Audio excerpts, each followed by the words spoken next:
Because from my perspective, leadership is about making a difference. It's about making a difference for yourself, making a difference for your organisation, and making a difference for your family as well. Because I believe that if you perform well at work and if you're satisfied at work, your home life is better as well, which is critical, which is something we often forget.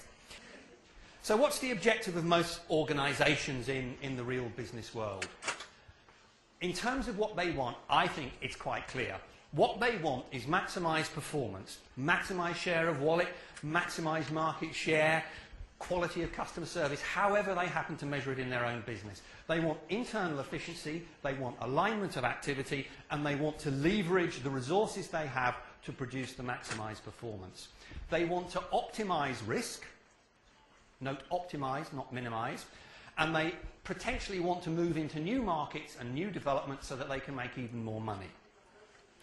So really the secret in the commercial world, and this is where I think leadership and HR need to combine, is about leveraging a full range of services to your clients or customers.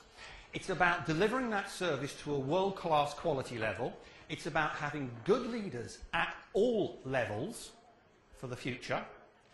And it's about improving overall performance and making it sustainable. Brilliant performance for 2, 3 or 4 years followed by falling off a cliff is not what the market or shareholders want. Why isn't this happening now? Because I believe it's not happening. I think a significant number of organisations are underperforming anywhere between 15, 20, 30% because they don't maximise the performance of their people. And as we know from the engagement figures, a lot of people could give a lot more effort if they wanted to. We can forget the statistics. A lot of people giving a lot of effort makes a lot of difference. Interestingly, there's some new research out that also shows that organisations are underperforming by 15% because they just make life too complicated for themselves. I think the other challenge for organisations is that they don't focus the effort of their people onto what really matters.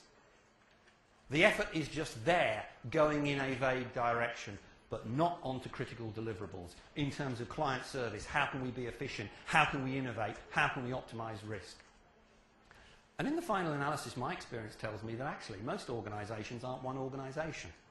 There are a lot of little pieces of organisations that sometimes don't talk to each other, sometimes don't work well together, and until that problem is solved as well, no organisation is going to get anywhere. What can we do? I think entrepreneurial leadership as a concept is a way that we might be able to use to take us forward into a world where some of those things are addressed.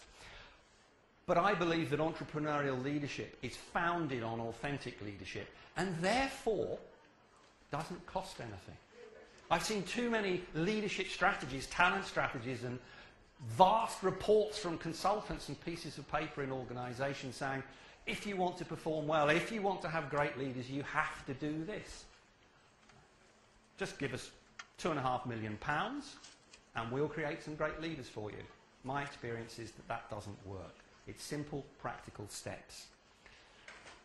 And in your world, with a socio-political crisis happening around you, as well as normal leadership, you need extra leadership, because normal leadership in your world is not enough to survive or to succeed, and that's what I want to touch on today.